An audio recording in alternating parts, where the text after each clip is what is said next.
Welcome back to another week, everyone. This week we have an excellent guest. His name is Kevin Abbott. Kevin is a brewer of all things. And actually, I love the name of his brewery, Barrel of Monks. Barrel of Monks, which is more meanings than just Jerry liking monks and barrel. Which I do, but it does have multiple depths to it. So this episode's kind of good. I like it because Jerry and I don't drink too much. I probably drink more than Jerry does. I very rarely even drink beer. Jerry just doesn't know shit about beer or booze. No, nothing. And so we kind of get into the nitty gritty of making delicious beers. And I think later we might actually do a tasting too. Yeah, it's so if you guys like beer or if you want to know more about beer, this is the episode, because I went in with zero knowledge and a lot of questions. We went all over the place on this one. Not as much science as I expected, because there's so much involved in having a small brewery that we could talk for days on that. And podcasts have. There's actually whole podcasts, and you're going to learn about that there's whole podcasts dedicated to beer. And Kevin Abbott is one of those people. So we'll find out all about it. So let's go talk to him.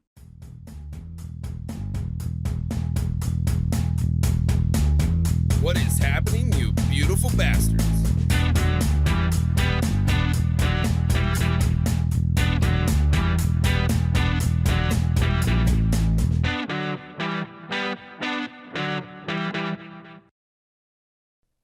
So, Kevin, thanks for being on the show. My honor and privilege to be here. And as I was telling you before we started recording here, I don't know what I'm doing here today, but you're here to teach me, and maybe even Chris, a lot about beer. I mean, I'm happy to do so. Part of me, I'm wondering if I'm supposed to be here today, because I look back through your guests that you've had, especially recently, and I've got defense attorneys for murder trials, and we've got people talking about the Afghan war. I hope that I can live up to those expectations for your listeners and with the intriguing content. We go everywhere. That's true. And as we said earlier today, off air, beer is science. We love science. It totally is. As far as I know, Grizz loves beer. I do love beer. I love trying new beers, and I've never gone to the point where I actually brewed my own beer. Oh, I can't say that. We both live in New England, and up here there's a thing where you can go and you can brew your own beer at a I guess it would be a brewery. And it'll take, however long, 4 or 6 months, whatever. But never did I actually get into the science of brewing beer, which there's a lot more to it. Now, you are the director of operations at your own brewery, which is Barrel of Monks, which is in Boca Raton, Florida. Correct. How did you get into brewing beer? So, it's funny you mentioned that about the scientific aspect of it. I always say that the rabbit hole is as deep as you want it to go, right? There are some professional breweries, top-notch breweries, that are very surface level in their science, and there are some breweries that are smaller that dive into every single little aspect of it. I was definitely more of the former, or I'm sorry, this is where my language skills get questioned. I'm definitely more of the latter, right? Where I'm much more into the scientific aspect of it. I actually spent 7 years as a wine steward or sommelier in the restaurant business. I got my first job in the restaurant business when I was 15 years old. And I kind of grew up in that industry, learned wine, high-end Italian wine. And I hired a guy one day who said to me, beer is a more complex beverage than wine, and I'm going to teach you why, if you teach me about wine. And I said, deal. So he taught me about beer, and I realized that in South Florida, I could not make great wine because grapes have to be fresh and they have to come from grape growing regions. You can get kits online, but you can't make great wine all over. Beer, all my ingredients can store. They can take boat trips from Germany and get hops from the Czech Republic, and they're just as good as the stuff that they're using there. So I quickly realized I could make great beer in my garage, 5 gallons at a time, and I could refine it and make the same beer over and over again and refine a recipe. So that's how I got into it as a home brewer and as someone who loves spirits and wine and beer. And it just kind of blossomed. I got a job working as a bartender / brewer at now a giant brewery called Funky Buddha, which was bought out by Constellation Brands. I was the original head brewer there when we were just in a little hole in the wall hookah lounge, basically had homebrew equipment.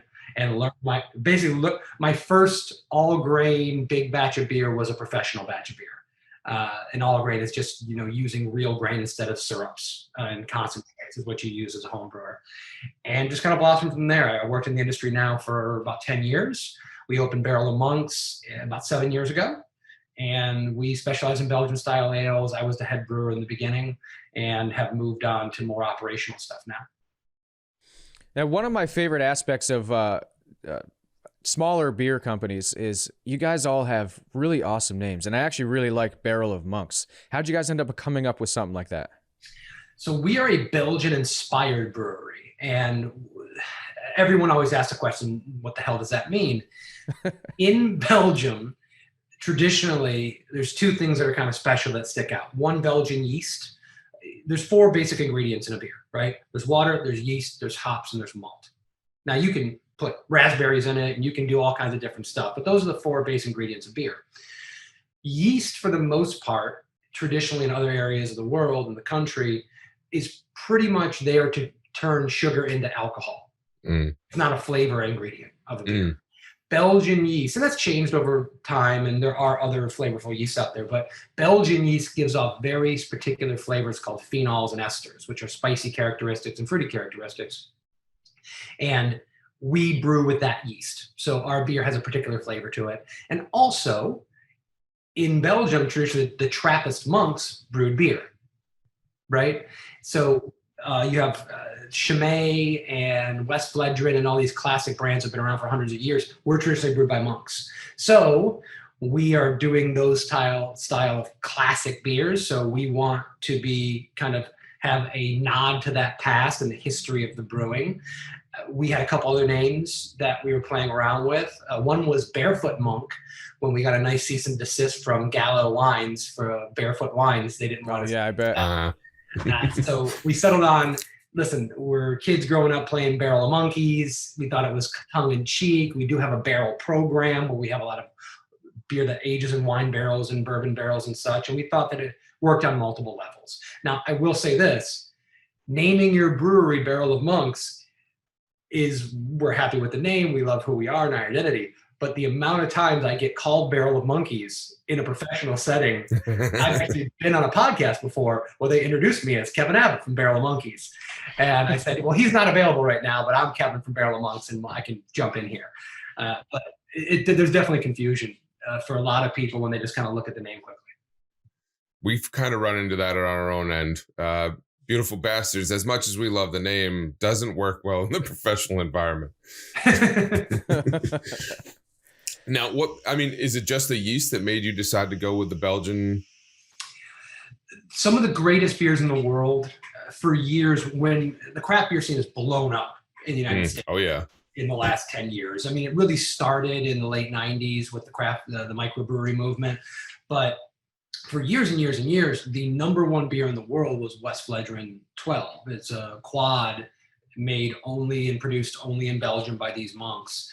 And the Belgian beers traditionally are some of the most well sought after, age-worthy. I've got beers that are 6 years old in the cellar that taste great right now.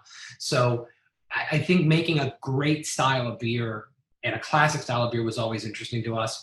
And I think the other thing is I love the idea of specialization.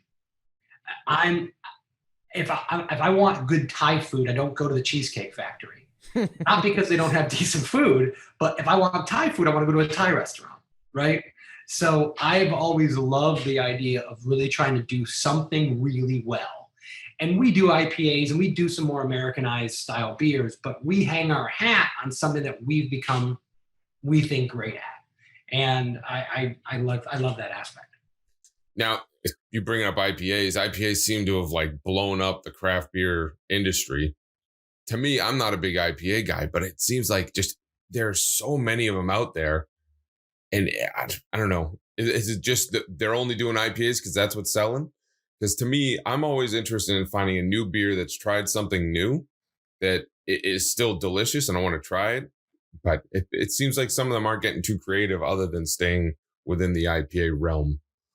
Well, there's always new things. And it's funny because when you live in my world, you've got, the rabbit hole goes as deep as you want it, right? You've got fanatics, beer nerds, beer geeks that are standing in line at a brewery with half their family because they can only get 2 bottles a person. So they've got grandma and great grandma with them so they can buy and get as many of these bottles as possible and then trade them to Singapore, right? With somebody else that gets special beer. And in that crowd, yes, hazy IPAs are still very popular, but what we call pastry stouts, which is super sweet imperial, 10% imperial stouts with maple syrup and Kit Kat bars, and they taste like Snickers. That's really, really big right now. As are what's called smoothie sours, which are basically like a smoothie. I mean, just not see through at all. Basically, tastes like fruit juice and thick and chunky and a little bit sour. And those are super popular right now. Go on. No, I was just gonna say in the greater market at the supermarket, yes, IPAs are still number one. They're still the thing you're gonna sell the most of because there's less of those people overall. And it's just because IPAs have become synonymous with craft beer. Craft beers have become synonymous with IPAs. So please go on with your question. Now the sours, Jerry barely drinks beer that much. I drink beer, but not that much. Actually, when I do, and I prefer craft when I drink beer, and it's almost always a Belgian style, because that's my favorite. Yeah, I'm a Belgian or a stout myself. But the sour thing, what makes up a sour? What makes it a sour? Well, I mean, it's in the name, right? As far as being tart or sour, but how does it get? There's many different ways to do it. The traditional, and I actually have a sister brewery called Odd Breed Wild Ales in Pompano Beach, Florida, a little bit farther south than me, which is even smaller and more boutique. They only do wild ales and sour ales. The traditional way to do this was to introduce wild yeast strains, Brettanomyces, Pediococcus. These are wild yeast that would sour the beer, make it kind of funky as well. And these take a year to make. They sit in a barrel for a year. They pick up this yeast character, and it brings out all kinds of interesting flavors and nuances. There's quicker ways to do it with the lactobacillus and what we call Kettle Sours, where you can basically leave a beer overnight and infect it, literally buy lactobacillus and pour it in there and infect the beer and some other things. So there's quick ways and kind of the more traditional way to do it. I have people all the time, because we do some sours as well, and they go, well, I don't like sour beers. And, well, do you like anything sour? And they're like, no. And I'm like, do you ever drink a Sauvignon Blanc? Oh, I love Sauvignon Blanc. You ever notice how it's kind of tart? For the most part? Yeah. How about margaritas? You know margarita? I love margaritas. It's not called sour mix for no reason, right? I think the expectation is that beer isn't supposed to be sour, so people don't want to give it a shot. And, kombucha is huge right now. You got people walking into every Whole Foods in the world buying, armful of kombucha, telling me they don't like sour stuff. Well, it's a perception of what you expect a beer to be. And then when it's not that, it's hard to convince someone even to give it a try. Yeah, it's an interesting way to put it. I've tried a couple of them. I'm not huge on them. But again, I'm the kind of guy who will walk into a Paggy store and pick up something that I haven't seen before, not having a clue if I'll like it or not. I have so many beers in my fridge that I've, 2, 3, 4 drinking, and I still have 2 left because I didn't care for it. Well, there's so many options. There's so many options that you can buy locally, internationally. I mean, the market is so saturated, and it's really hard because there's no real controls in the wine world. If you call yourself a California Cabernet, it's got to be 75% of Cabernet grapes grown in that region. Right? You can blend in Merlot and some other stuff, but you kind of know what you're getting. If I have a beer and I call it an IPA, I could call it an IPA. It could be brown and 10% and taste like marshmallows. I could call it an IPA if I wanted to. No one's gonna get me I'm not gonna get in trouble for it. Yeah. So the other thing is really have to find a brewery that you like, that you kind of like their portfolio, and kind of take the ride with them. It's like, I really love this national brewery and everything they have I like. Well, let me try everything from them and see if I like those other styles, and then branch off from there. That's what I recommend for a lot of people. Now, I've heard a lot when it comes to the craft brewery. A lot of the reasons you find or don't find stuff has everything to do with the transportation of bigger company beers. That might just be around our area, because sometimes it's really a pain in the ass to find craft beers around us. That might be just because we have Sam Adams near us and they take over everything. The distribution model for beer is really, really problematic in most states, where you have to sell, in Florida in particular, and I can't speak to the Massachusetts, but you have to sell to a distributor that can then sell to a restaurant, a bar, or a retail outlet. And when you sign that contract, you're in that contract for life. You cannot get out of it. Wow. Yeah. And these are laws that were originally put in by Budweiser's, the Miller Coors and stuff of that nature, because they owned a lot of these distributors and they wanted to own your brand and kind of be able to control it in the way they wanted to control it. And there are great distributors out there that don't abuse that. And I work with several throughout the country and in my home market that we work well with. But when you're being represented by a distributor who also has Budweiser, who also has Miller Coors, who also has Sam Adams, who also has Dogfish Head or Funky Buddha, it's sometimes hard to get mind share with those distributors. And they're the person that takes the order. I have a sales rep. He goes out to a restaurant and says, hey, you want Barrel of Monks? And they go, yeah, we want Barrel of Monks. He can't place that order. He's got to call the distributor up and say, hey, can you go in and see Steve? And Steve wants to buy a keg of Wizard Wit. And if he doesn't go in and take that order, we don't sell that beer. And if the distributor comes in and goes, well, he said he wanted it to you, but he really didn't want it. He wanted this instead. Oh, that happens to be a beer that you got a bonus on this time around. And not to paint a nefarious picture of people that are just trying to do their jobs, but it's difficult to get mind share. It's difficult to go from A to B when you have to go A, B to C. Yeah, so that's why when I go places and I have my favorite beer that it's a craft beer, it's not a mainstream, and I can't find it for 6 months at a time. And there's also volume issues with us. I can't just, I dream of Jamie and make beer appear, right? So we're on smaller equipment. I mean, I've got a 10,000 square foot warehouse. If you came here, you'd go, wow, you're a pretty big brewery. We're a small fish compared to so many others. So we've got amount that we can make, and we might have to rob Peter to pay Paul to send beer here or there or wherever. So there also could be volume issues with the brewery as you're growing. There's a lot of challenges. There's a lot more challenges in doing this side of the business than pretty much anybody getting into it knows, unless it has to. Well, that's always the way, right? Everyone thinks, I'm going to open a brewery up and I'm going to drink beer all day and it's going to be great. What My friends could are going to possibly go wrong? Yeah. Yeah.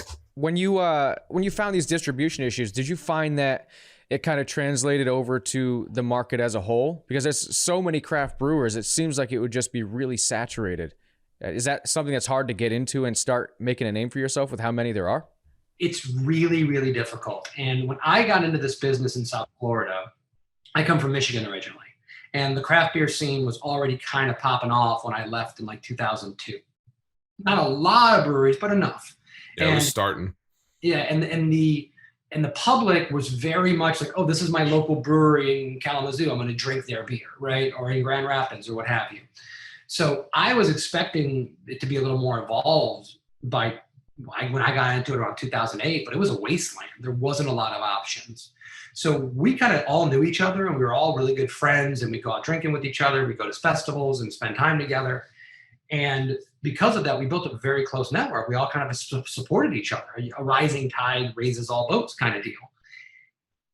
10 years later, my joke is walk into a craft beer bar, throw a rock. Whoever you hit is opening a brewery tomorrow. And when you are in that situation, it becomes more cutthroat. You have people kind of fighting a little bit on social media and bad mouthing each other and doing all those kind of things, because it starts to get real rough when there's only so many shelf spaces in your local grocery store and most of them are taken up by big national brands, and there's only so many tap handles at your local bar. And now you got 12 tap handles and you want to represent every local brewery. Well, there's 40. So what do you do? So it started to get a little more cutthroat down here, a little less friendly. We still like a lot of our sister breweries, or not our sister breweries, but our local breweries, our friends, the people down the street. But yeah, it's definitely been more and more difficult. And if I had a really close friend that wanted to open a brewery and had a great concept, my advice would be, you got to wait about 5 years to see what happens. Yeah. At least in our market where we are.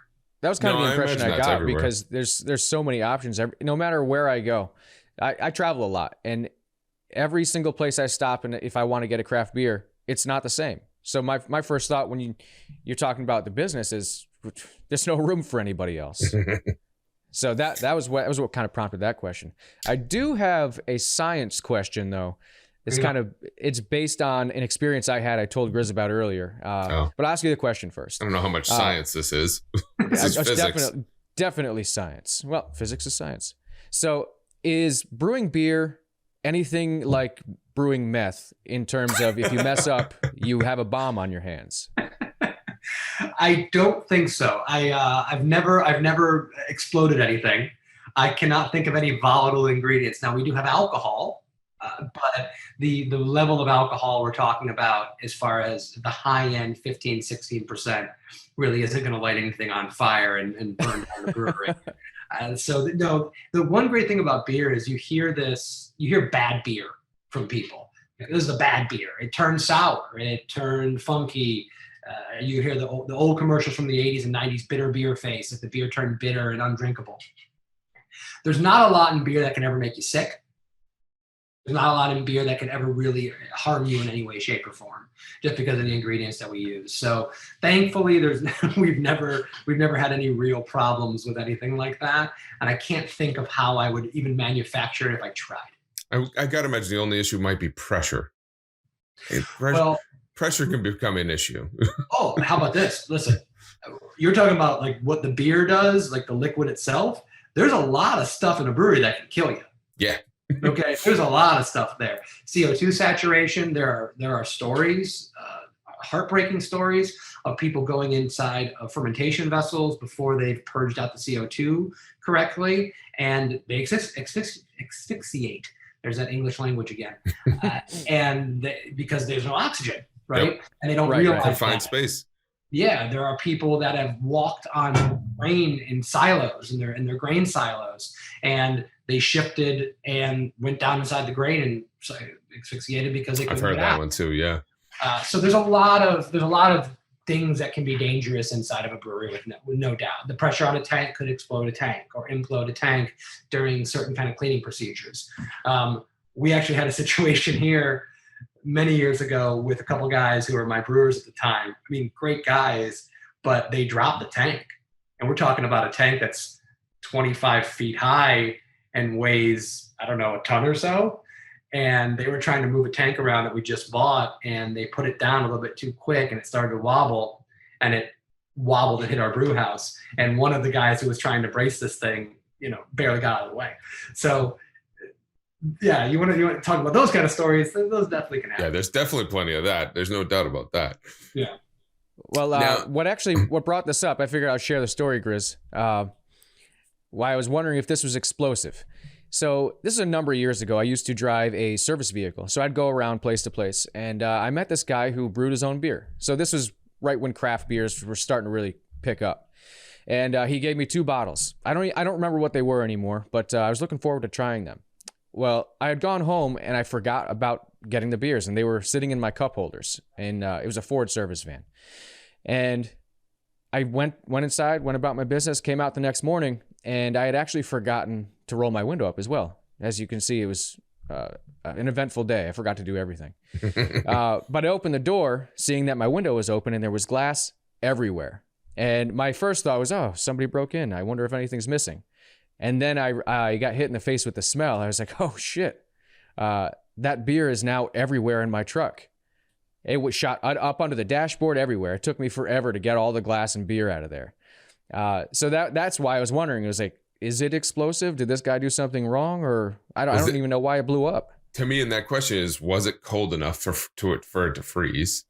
No, it was not. It was so early fall, kind of like it is now. That's a different beast then. Yeah. Well, now I'm a little embarrassed because when you asked me that question, I was thinking more about, within our brewery and not when the beer goes out to distribution. Well, I was actually referring to the brewery, but that was why I had thought about that, because by the time I got the beer, it exploded in my possession. But what you just described is what we call a bottle bomb, right? The initials of my brewery are BOMB, by the way. And I've had many of these happen before with other beers, and I can't believe I didn't even think about it when you started talking. But yes, that is about pressure. So during the fermentation process, Yeast eats sugar, produces CO2 and alcohol. The CO2 is a byproduct. It can carbonate the beer, or it can be bled off during the fermentation process if you don't want to carbonate that beer. When someone does a home brew or a professional brew, they want to bring the beer what's known as terminal gravity. There's no more sugar to eat, or the yeast that's left over is already kind of dead and can't eat that sugar. If you bottle a beer and you've got yeast and sugar still present, it will keep eating sugar, making alcohol and creating more CO2 and more CO2 and more CO2. And if you don't get that number right, then you can get too much pressure for the bottle and the bottle explodes. Yeah, there's specific bottles to use too, Jerry. Well, Yeah. I'm glad that happened when I was not driving. Yeah, it's just scary stuff. When I was originally home brewing, I used to wrap my home brew in a large plastic garbage bag. The 2 or 3 cases that I would make, and I'd throw it in the bathtub for the first couple weeks, just to make sure I didn't get the sugar wrong or the yeast wrong. Because I would do what's called bottle conditioning, which is where it's just like making a champagne. You get the carbonation in the bottle instead of doing it in the tank at the brewery. And most home brewers do it that way. And there are times where cans explode and things of that nature. When we do our quadruple and our triple and our beers that we do bottle conditioning on, we use like very high test champagne bottles. So they can withstand tons of pressure without exploding. So we get around that way. Now, on that note of CO2 and carbonation, what's your thoughts on beer being carbonated? What's my thoughts on it? I am a carbonation maniac. I drink a lot of sparkling water, and I want it to be as aggressive. I want the bubbles to hurt me. I want it to punish me a little bit. So I love CO2. I love carbonation, high carbonation. In Belgian brewing, you traditionally have higher carbonation in a lot of these classic triples and doubles and such than you do in a normal American lager. But it's where it's appropriate. We also have to look at the market at large. Most of our beer goes out in draft, and we have to pre-carbonate that beer. And if you over-carbonate that beer and send it out to a restaurant, they won't be able to pour it. It's just going to pour foam. So we can't over-carb our beer. This is just really a number that no one's going to care about, but 2.5 or 2.6 volumes of CO2 in a package is about the ceiling you can go to and still let everybody put it on draft, right? And make sure no bottles explode and no cans explode. You can get a little bit higher in packaged product, but for the safety and the consistency and the ease of use, we carbonate our beer pretty much the same volume in our kegs and in most of our package as everybody else. With our quads and imperial stouts and large beers that are supposed to be aged a long time, we do higher carbonation for those because they're more appropriate. And we have the right bottle and stuff, and we can control it more. Do you ever use nitrogen at all? I despise nitrogen with a passion on dying. I do not like nitro beers because I like big bubbles, right? Yep. It's not, I can appreciate a nitro beer. I have friends of mine who love them and bring them over and stuff. And the flavors are great, on point, all that stuff, but it's just I've never been a big fan of nitro. Yeah, it's not your way. Not my bag. Nothing wrong with it. It's not my bag. So I didn't even know that was a thing. Nitro beer too, huh? Like a Guinness? I would say Guinness is nitrogen. We learned about this with coffee, Jerry. I didn't realize that they were putting nitrogen in the Guinness. Yeah. Well, we just compared nitro coffee to it. Yeah. Well, at the same token, so the same thing that happens with coffee happens with beer. If you're putting in CO2 in versus nitrogen, it's going to affect it differently. Yeah, right? For sure. Same thing as what Kevin's saying with bubbles, it also affects taste. Another thing I didn't know. I'm learning everything here. It just makes it silky smooth. And listen, there's a place and time for all of that. And it's an underserved market in a lot of ways because there are a lot of people out there that love it. It seems like it's more of a stout thing. That just might be me. No, it really, we as a society follow the trendsetters, right?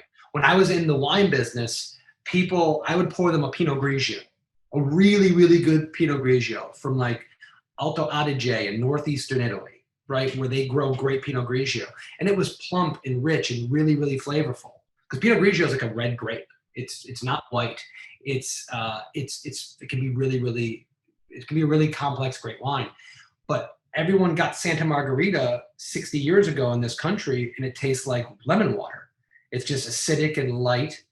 And that's what people think Pinot Grigio is supposed to taste like. So when I pour them something that's really what the grape's best expression is, they go, this isn't what I asked for, right? You follow the trends, you follow the leaders.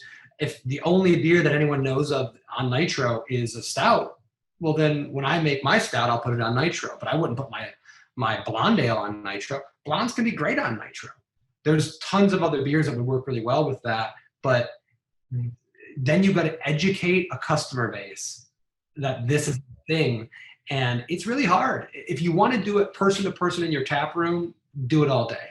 But the second you want to put that out to the masses, what you put a video up on Facebook. I would say, yeah, good luck. And then you get 4 people to watch it and you're like, I succeeded.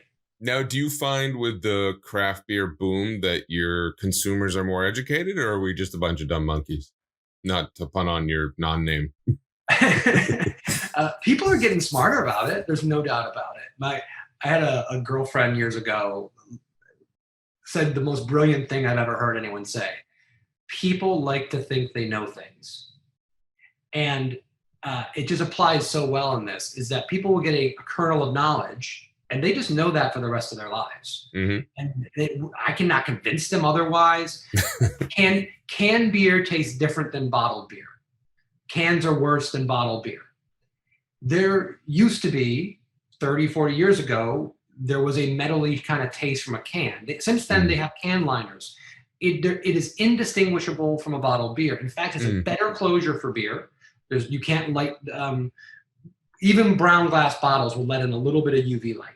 Yep. And that light struck nature can actually hit molecules of hops and skunk the beer. Right? It can actually damage the beer over time. Cans don't do that. There's just a lot of advantages to cans. And I cannot convince someone who tells me I can taste the difference between that. I can't convince them otherwise, no matter how much science I throw at them. And it's similar to every Belgian beer tastes like bubblegum. No, the 4 that you've tried tasted like bubblegum because they used one particular yeast strain and they didn't really do it very well. But I got a lot of Belgian beers that don't taste anything like bubblegum. Well, they all taste like bubblegum, so they're done. So the public is becoming more educated that beer can be complex, it can be interesting, it can pair with food. But is it double what it was 10 years ago in my area? Absolutely. But you just doubled like 1% of the education of the people. Now, is there a specific way to drink your beer where you're going to get the most out of it? I know when you're tasting there is. I've always been, I think people should drink the beer the way they want to drink it. Eat the food the way you want to. I think it's important for people to personalize their things. People tell me, I want my beer cold. I mean, ice crystals floating in it. I'll tell you, beyond a shadow of a doubt, if you take my triple, my 9% Belgian Golden Strong Ale, and you drink it freezing cold, and you drink it closer to what a white wine temperature should be, which is more like 50 degrees, 55 degrees, you will smell more, you will taste more, it will be, in my opinion, more enjoyable. Because cold mutes flavor and aroma. Yeah. So I recommend for most of our beers, drink them a little bit warmer, warm them up in your hand, pour them in a glass, a tulip glass, a snifter, a white wine glass, because it concentrates aroma much better than a pint. I'd say all those things are really good. You'll enjoy the beer more. But there are some people that they don't see a difference in that. And all of our olfactory senses, all of our taste buds are different. There are things called super tasters that literally taste more things than somebody else. So they don't pick out the hint of rose hips and guava, right? So I think there are certain things, a little bit warmer in temperature for most beers than you would imagine. Nice stemmed glass so that once it gets to a temperature, it will hold it for a while. A snifter or wine glass, something of that nature to concentrate aromas. And if you use those, I think you'll enjoy most beers better. I always thought that craft or Coors always promoted being cold as hell because their beer sucked. I think it's the most brilliant marketing campaign I've ever heard. Exactly. Because I used to think, what do you mean it's the coldest? So if I took it and set it out in the sun for 4 hours, is it colder somehow? Is it still cold? Like, I control the temperature, you don't, right? And but people are like, yeah, it's colder. Okay, great. Again, they just put the mountains on there, so you'll freeze the shit out of it, and then you're gonna taste it, and it tastes like water anyways. Briz, I just had an epiphany here. I didn't know any of this about temperature and flavor and all that. Typically, I don't really like IPA, but when someone gives me one, I'll say I'll take it if it's really cold. Because I'll start drinking it, and as soon as it hits a certain temperature, it tastes terrible to me. So I guess that means I just don't like IPA. Because when it's cold, it just almost has no flavor. So talking about IPAs is very similar to the conversation we had earlier about the fact that when you see IPA on a label, it doesn't really mean anything, right? Because within the term IPA, India Pale Ale, I can make a beer that is an IPA. By any standard of measure, and I can make another one, and they can be so far apart as far as flavor that a person not in the industry or knowing these terms would not identify them as the same beer in any way. I'm sorry, go ahead. So to me, is that a good thing or is it a bad thing? Is that something like, because I think of like Scotch, right? Only true Scotch has to come from Scotland, but you have over here, you have you have Tennessee whiskey, you have all these other things where it's just a different variation, but we can't call it Scotch because it wasn't made in Scotland. So is it a good thing that people can do whatever and still call it an IPA, or do we want them to fall more in that guideline? Like all things, it's great and it sucks at the same time, right? The world's a complicated place. So it's great for experimentation, for artistic value, and being able to work within parameters and make something new and exciting. That's great. Which to me, I love. Keep doing it. It sucks for marketing and for consumers, because if I made you a West Coast IPA at 6% with tons of old school citrus hops and a lot of bitterness, 5-10 years ago, we called it the IBU wars, International Bittering Units. The more bitter your IPA was, the better it was. Bitter, grassy, herby citrus, right? The IPAs now, I can make you a New England IPA that's hazy and soft and supple and tastes like mango and passion fruit, all from the house, blueberry even, and pineapple. And they're both IPAs. And by the way, the New England IPAs are not bitter. We're trying not to make them bitter. So, and people are still making West Coast IPAs. They're still making New England IPAs. And now, I'm not sure which ones I've been drinking, but every time I drink an IPA, when it hits that certain temperature threshold, whatever it may be, it has a very distinct earthy flavor that I don't like. And there are a lot of hops out there that give you that. And there are other hops that will make more tropical, fruity kind of flavors. But at the end of the day, it's still hoppy. You mentioned Scotch earlier. I love great Isle Skies, peaty Scotches. I love them. Lafroig, Lagavulin, Ardbeg, bring it on. Right? You just want to drink a campfire. Yeah, I love it. Freaking love it. But if you can't get over it, because after you get over that flavor, after you've kind of numbed your senses, it's like a hot sauce too. Once you've numbed your senses to some of those flavors, you taste everything else around it. It becomes more complex. And you go, oh, I'm tasting fennel and sweet cream on this, right? Well, my wife, if I poured her that same thing, she said, I taste smoke. Yep. So you almost have to train your palate to like something like that. And there has to be repetition where maybe you're just getting grassy, herby because hops have that underlying flavor. But once you've trained your palate and drank enough of it, you'll get the other nuances, the citrus, the pine, the other things out there. Yeah, to me, IPAs are always just, it's like a floral. It's like I'm eating or drinking a flower. Yeah, and it definitely is for a lot of people. And you mentioned something earlier about the market and why they're so popular. To this day, I have people walk up at a beer fest and there's 4,000 people there and I'm peddling my wares and I'm pouring samples. And they walk up and they go, what kind of IPA is this? And I go, well, it's no kind of IPA. This is a Belgian wit beer, or this is a brown ale. Oh, a brown ale IPA, because they think IPA means craft beer, because that's the term. Oh, yeah. Yeah, I've run into that too. Yeah. Yeah.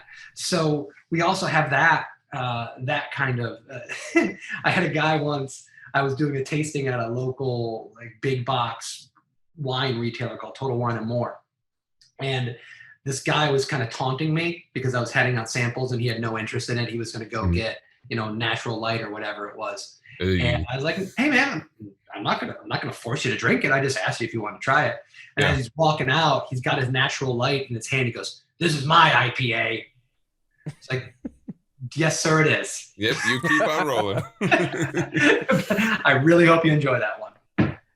Now, it's interesting that you mentioned how you kind of develop a taste and appreciation for the different flavors, because when I first entered the fray of really appreciating alcohol for the flavors and what they were, instead of just trying to get drunk, I started with wine tastings. And I went to a local vineyard here where they had a mixture of reds and whites. Historically, I didn't like reds before, and they handed me one that they said, people say that this one tastes like Christmas. And you know what red wines taste like. So I decided, yeah, I'll try that one. At the time, to me, it tasted like dirt and pine trees. Now, a few years later, I can drink that one and I actually enjoy the flavor. And it does not taste like dirt and pine trees anymore. It's such a weird transition. Like I said, it's training your palate. The first time I tried red wine, I thought it was the most disgusting thing I've ever had. That was my reaction too. Yeah. I was waiting tables at 17 at the Olive Garden, right? And then you get a little tasting of the red wine that they serve their guests. And I said, why would anyone in the right mind drink this crap? But you have to really build up a love for it and go back to it and try it. Same thing with different kinds of cuisine. If you never had Indian food before and you try it for the first time, the spices may overwhelm you, but you learn about it if you really want to get into it. The other thing that you mentioned when you said the thing about Christmas is that it tastes like Christmas. The power of suggestion is a wonderful thing. I love going, hey, you get hints of pineapple and this, that, and the other. They're like, yeah, I get it. I don't taste pineapple in there. But if you tell somebody you taste it, it's social pressure and suggestion and all that kind of stuff. I always found it to be really interesting. Now, what are beers that you steer away from, either brewing or tasting yourself, that you're just like, nope, I want nothing to do with it? There's not a lot. I'm not a big fan. It's funny. So when I first got into this industry, I was working for a brewery in Funky Buddha that was known for pushing the envelope of culinary beers, maple bacon coffee porter, peanut butter and jelly brown ales, basil, lime, cilantro beers, right? We did a lot of that wild stuff. And I loved doing it because being able to replicate those flavors and do it well, I was really proud of. Hey, we made a beer taste like this. As I've gotten a little bit older, I still find the challenge of doing those beers really fun, but I get less enjoyment out of drinking them. I want less of them. We just did a beer called Sweet and Salty. It's a maple sea salt stout. I love the beer. I think it's well balanced. It still tastes like a beer, but has the flavors in it. But I still don't want to drink a lot of it. I'm like, I'm impressed, really like this, move on to the next thing. So I think some of the more I did it, and it's where I built my career on, gimmick beers. I'm not a fan of the drink. The Smoothie Sours, I like beers that taste like beer. I like a fruit beer that's beer with a hint of fruit, not fruit juice with a hint of beer. So those aren't, and I don't want to be the old man screaming at the cloud, right? Like, these kids today don't know what great beer is. And they do these crazy things. I don't want to be that guy, because things are evolving and they find a market, and that's great. But it's not something that I'm really into or have a desire to make or a desire to drink. I have respect for it. There's people that do it really, really well, and that's great. But those two things I'm not a huge fan of. I was not a big fan of IPAs up until recently, when one of my brewers started making one here that was softer and fruity, and I go, wow, I can really, I'm drinking one right now. And that's something my IPA. So that's something that I've actually kind of come along with over the last couple of years. And now, on that same note, what is exciting you about the industry coming up that you're starting to see outbreaks of now? We always hear that malty beers are going to come back. And we're a Belgian brewery, so I have a wit beer, I have triple, I have quad. These are beers that their feature is the malt flavors that come out of beer, where for the last several years it's been adjunct flavors like maple and sea salt, and hop flavors, right? So I'd be very excited for malty beers to come back. Personally, I love malty beers, red ales, brown ales, stouts. Yep. I'd love to see those come back, and I'd be excited if that actually is true, because they've been saying it now for 7 years and it hasn't come yet. But that would be a really exciting thing. I love the exploration. I love doing something new and finding a new way. I love taking a style that I don't particularly like and trying to find a way to do it in a way that is something that will be approachable for me and people like me. So if we're going to do an IPA, and I don't really love IPAs, they're not my favorite style, and we do one that fits all the parameters of a barrel of Monks beer, fits all the parameters of an IPA, and someone go, man, this is really, really good. And I don't really like these. That's the most exciting thing for me, is being able to educate people, extend the olive branch, talking to Jerry and saying, like, I don't know a lot about beer. I'd love to sit down one day and taste 20 beers with you and say, hey, tell me what you don't like about these beers, and I'll show you that within the category of beer, giant category, I can find 20 beers that you will love. I'll tell you, if we sat down and tasted 20 beers, I would be toast. Well, 1 ounce a piece. I was going to say, you do little tastings. But I think on that note, a lot of people, it comes down to, especially in the US, they grow up and they're probably drinking crap, right? They're drinking mainstream, Coors Light, Bud Light, whatever, Natty Light, Keystone, all the crap, right? Yeah, they're stuff that's cheap, stuff they just want to get drunk off of. And when they get older, they kind of stick within that and they don't branch out. And all of a sudden, I remember when I just met my wife, we went to a bar and we were at a bar. Beers at a bar are not cheap. They were like $8 no matter what you got. And she orders a Coors Light. I'm like, why are you ordering a Coors Light at a bar? Like, you just paid like 5,000% for water. Like, get something that actually has taste to it. And she's like, I never even really thought about it. I'm just getting what I'm used to drinking. And so next thing she got something else. And now she drinks Guinness on the regular. That's her like go-to, which to me, yeah, all right, it's still mainstream. But as far as flavor profiles, like almost complete opposite, So I think it's just people have to branch out from what they're used to and what they grew up on. What do you expect a beer to taste like? And if you think beer tastes like Budweiser, then that's what beer tastes like. And anything that doesn't taste like Budweiser is not beer. Yeah. And so you have to be in an experimental mindset. You have to have someone who is taking you to a brewery, someone home brews themselves, someone gives you a little bit of education and tells you, hey, man, check this out and see if it's your kind of thing. But I also am always very cautious with the macro beer lovers out there, because so a buddy of mine, he owns a boat, and go out in the boat and you open up the cooler and it's White Claws and Coors Light or Miller Lite. Well, it's hot in South Florida. I don't know if you guys have heard the news, but it's very warm down here. So if it's really, really hot and muggy and we're on a boat, there's nothing wrong with an ice cold Coors Light. Oh, no, not at all. It's refreshing as all get out.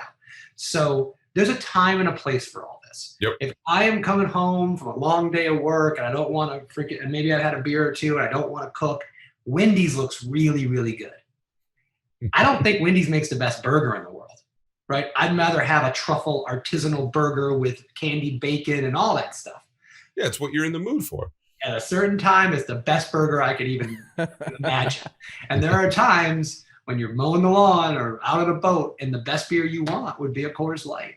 And I think it's important to like not lose sight of that and also give respect. You guys brought this whole thing in about science. Those guys are geniuses. They're top-notch scientists to replicate that beer in multiple locations. Water's different. I mean, I can go talk about this forever. But to make that beer, a Budweiser, a Coors, a Miller, taste the same, brewed in different locations throughout the United States and be exactly what you expect it to be every single time, they're great. They're great at what they do. I don't know what they do all the time, but hey. I wonder if for them to do that where they replicate it with the water, if they're doing something like they're using RODI water or something to that effect. I mean, they're stripping out the water, they're rebuilding with minerals. There's a lot of things you can do, and it's complicated. It is science. It's science to make something that is relatively flavorless, and not complex and really all that interesting, but something that a lot of people enjoy. I don't want to be the guy who insults the macro beer drinker, because I don't want to be the person that, I'm sure you guys have seen the Jim Beam advertisement where you got a bunch of people yelling in the bar about how this beer has a hint of Hufflepuff and this beer is made with goat's milk and all this other kind of crazy stuff.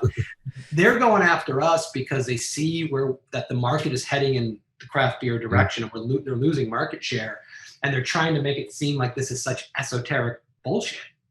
Yeah. And the fact is, no, it's a flavorful alternative. It would be like McDonald's saying, don't go to that artisanal restaurant down the street that uses great ingredients, because that's just pretentious. Yeah, when it all comes down to it, it's whatever you enjoy. If you like Coors Light, go ahead and drink it. Yeah. To me, it's always been I want to try something new because I have no clue what it tastes like. You know what I mean? So give me something new. I may hate it. I may not finish the bottle, but Right. I still want to try it to see if I do like it. Yeah, it's important to give people if you give people the latitude to enjoy what they like and give them an alternative and talk to them in a way that you find out what they like about the things that they're drinking, then we as educators and as brewers are going to do a lot better. Oh, absolutely. And I've actually heard of Barrel of Monks before we heard of you as a person. So I'm not entirely sure where I saw it or heard of it. I don't think I've ever had any. Do you guys ship up here to New England? So we do not do any shipping at all. Okay. Well, you're distributors, right?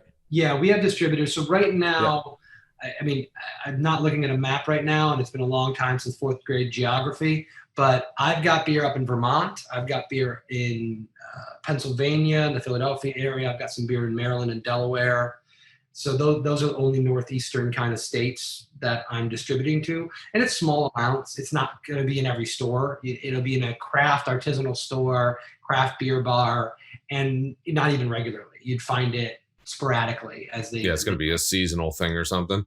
Yeah, I mean, they might bring in an order 2-3 times a year and farm those out to the kind of places that you find craft. But those are really the only places in the Northeast that you can find me. I'm also in Montana. I also do some business out in California and in Kansas City.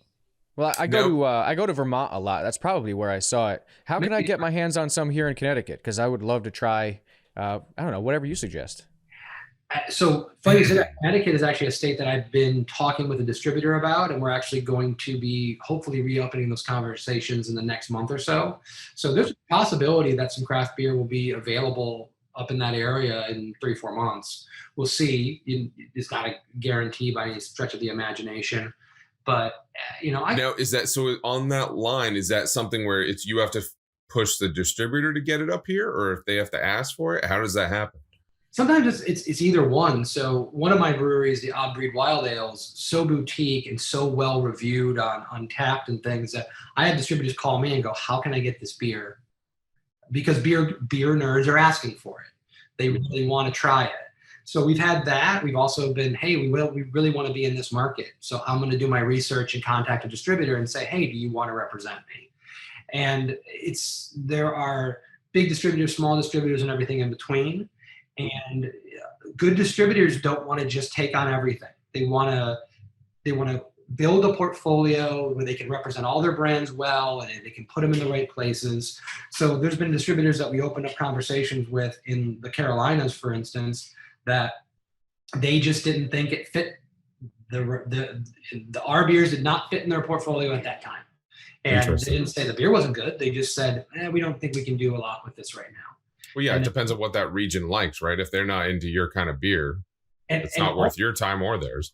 And it might not even be that. It might be, I've got 50 brands to represent. You don't have a sales rep in the area. How am I going to sell your beer when I have all these other brands? So it can be really, really complicated when it comes to that.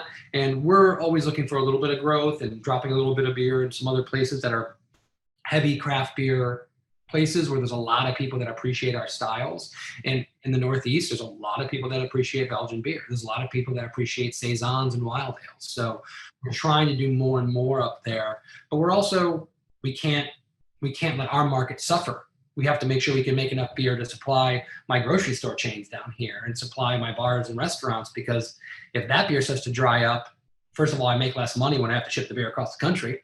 but it doesn't do me any good for growing my brand down here. Just really quickly, the two of my partners are radiologists by trade, and we built a really great lab when we opened up. It was one of our most imperative things, was to have a great lab, count yeast cells, make sure that our IBUs are where they wanted to be, do grow ups of yeast, do tests to make sure the beer wasn't infected. And I just like every aspect of QA QC. I love being able to run swabs and test things and make sure there's no wild yeast or bacteria growing inside of our beer. And know when you send that beer out, it's good to go. It's shelf stable. It's going to be the same. It's going to be consistent, and people can trust it. And that's one of my favorite things about really taking the time and effort and the expenses to put something like that together. Actually, that kind of just sparked my mind. What is that? Ergot, right? Do you have to worry about that at all? Ergot? Yeah, it's on wheat. It's a bacteria that happens on wheat. We don't see it as much anymore, but apparently it is an issue for beer. It can be brewers. psychedelic. Yeah. It's a vaguely familiar term to me. I would guess, just because I understand the brewing process, that maybe because of the fact that our grain is crushed and then it's steeped as high as 180 degrees, 170 degrees, depending on where you are, that it might kill that if that was a problem. I think back in the day, like way back in the day, we're talking like 1700s, ergot was an issue with it in beer. And even, I don't even know if they got that hot there, but where it would be on the wheat, if they ate the wheat, people would get infected with it. And now they saw it in beer. So even when after the brewing process, you could still ingest it. And like I said, it's psychedelic. They had people like who were going out of their minds with this stuff. It's an interesting one. I would love a psychedelic beer myself. I'm saying that sounds like a market. I mean, you have people putting here right now. Yeah. No, I'm actually really glad you asked me a question that I have no idea how to answer, because now that gives me a reason to go do some research. There are people that believe that the Salem witch trials happened because of ergot. Really? Yeah, everybody was in tripping. Beer. Yep. Yeah. That would be one explanation for people alive. I guess it was mostly stoning and hanging, but not actually burning. There was some burning. Yeah, there was what was not the as crushing? much here. That was mostly across the pond. Most of it here was basically stoning. What was the other thing that we found? There was that guy that got crushed. Hanging. Yeah. Oh yeah. They put a platform on them and just start adding weight until they're crushed to death. Yeah. Somehow we got on this from beer. I don't know. That took a dark turn. That's the best non sequitur you can think of. Now, I'm great at it. Salem witch trial edition of the podcast. All right. So actually, let's say I want to start brewing my own here at home. What's like the basic kit that I need to start that? Because I've actually thought about it, but I don't even know where to start. You know, it's been years since I was on those websites, but there was website like Rebel Brewer. There are homebrew websites out there, and you can go on them and you can buy a kit. It'll give you a fermentation bucket. It'll give you a bottling bucket. It'll give you a capper. It'll give you all the basic ingredients you need to be able to, the basic materials you need to make a beer. And on those same websites, you can buy a kit, almost like a meal kit you'd get from Blue Apron or whatever, with every ingredient you need and instructions on what to do.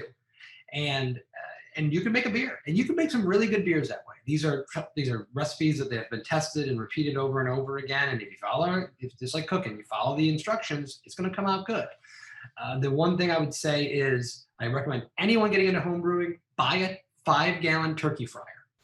Do not do your home brew on your stove in the kitchen, because when you have a boil over, and you will have sticky syrup all over your stove. You don't want that. So your wife will kill you. Yeah, you get a turkey fryer in a propane tank. You take that thing outside, so you make a mess. And then the other thing is clean and sanitize. When I was a brewer, what did I do for a living? Basically a glorified janitor. Clean and sanitize and sanitize. Yeah, bacteria is your enemy.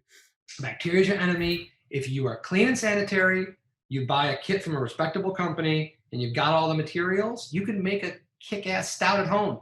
and you can get 48 bottles for yourself, and you can enjoy it yourself and share it with your friends. And if it sparks an interest and you want to get in this industry, there are now 5 billion breweries, and a lot of us are looking for apprentices and people that are just really. The guy who is my second in command of the brewery, one of my brewers named Ralph, the one who made this IPA, who is a genius with hops, he's a prodigy. He was a home brewer working at the sandwich counter at Publix, which is a grocery store chain down here. And he ended up coming to work for us, and now he's brewing beer for a living, and he learned all that stuff at home, brought it here and learned the commercial side of it, and now he's a rock star. That's awesome. I wanted to bring up your podcast. You said you have a podcast that's based around beer, right? Yeah, so our podcast is called United We Drink. It is a craft beer podcast. It is hosted by my best friend, Mike Uravich. He works for Copper Point Brewing down here in Boynton Beach. And my current head brewer, Joel Cogner, and myself. And we talk about, it's a lot of it's kind of insider stuff because we're all in the industry. And we do talk about things that are interesting for people that just like craft beer or just like beer in general. But definitely we get a little bit esoteric and a little inside baseball, for the lack of a better term. But it's a lot of fun. You can find us on, all your Stitchers and your iTunes, and go to unitedwedrink.com and all that kind of stuff if people are interested in checking us out.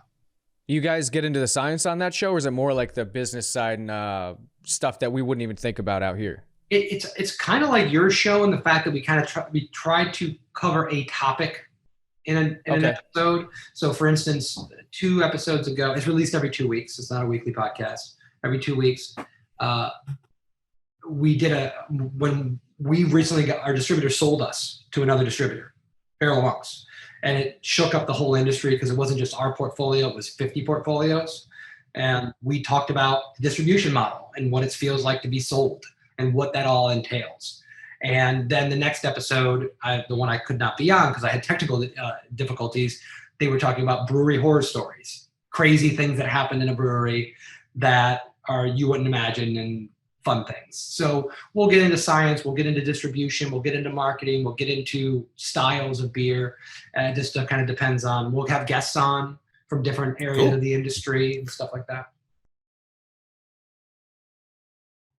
I thought you were going with that, Trey. I was about to ask a question, but I didn't want to interrupt you. I thought you were saying something. You had mentioned at the beginning of the show when you were brewing at home, I guess not really in a professional setting. Yeah. You were using syrups and stuff like that, and then when you got bigger, you switched over to I guess more raw ingredients. Mm-hmm.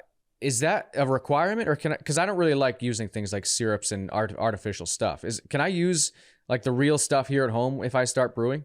So if you start brewing, if you want to do what's called all grain brewing, there's extract brewing, there's partial mash, and there's all grain. And I'll make this as simple as I can. Extract brewing is all syrup. You need a sugar source for your beer, right? Mm-hmm. This syrup is my sugar source. End of story. It's made from raw wheat and barley and everything good. And you have different colors of syrup depending on what the breakdown of those malts are. Partial mash is getting all your sugars from your syrup, but using some raw grain for flavor. So I've got sugars to make to use to make alcohol here, but I'm using some dark grain, some roasted grain to make a stout. And it's going to color the beer, the wort, as we call it, and give it flavor. All grain is you ditch the syrup altogether, you use a lot of grain, and you're getting all your flavor, all your sugar from the conversion of starch to sugar during the mashing process. The all grain setup requires more equipment. It's more complicated. It takes longer. There's a lot more science involved because you have to have temperatures perfect to get the conversion of starch to sugar, and then you have different levels of that. It can get really, really complicated. I always recommend people when they start as an extract or a partial mash recipe, because you can do either one of those in a couple hours, and you can get to know if you like it, because it's a lot of work. It's a lot of cleaning. It's a lot of effort to carbonate it and do all the other stuff afterwards. And if it turns out you love it and it's the most fun you ever had in your life, then you can invest a couple more $100 or whatever it is in time into building a setup for all grain brewing. So is it a significant, on the home brewer side of things, is it a significant difference in flavor and body and all that if I were to go with just the syrups versus all grain? There is a difference. I think you can make great beer with partial mash brewing with extracts. Okay. I think you make great beers that way. It might not be as repeatable in some situations, and there may be a difference, right? The qualities of the sugars you use. For instance, all the base malt I use, my sugars I get from a particular malt that comes out of Germany from Weyermann. It's a very high-end malt producer. And, well, not very. They're a solid malt producer that we pay extra money for really solid grain instead of getting the cheapest grain we can find, right? And there's a difference in the quality of that product. I believe it, or else we wouldn't spend the extra money to do it. So I'm not going to tell you the sugar sources you get from an extract batch, which is probably from a cheaper malt, is not going to be worse.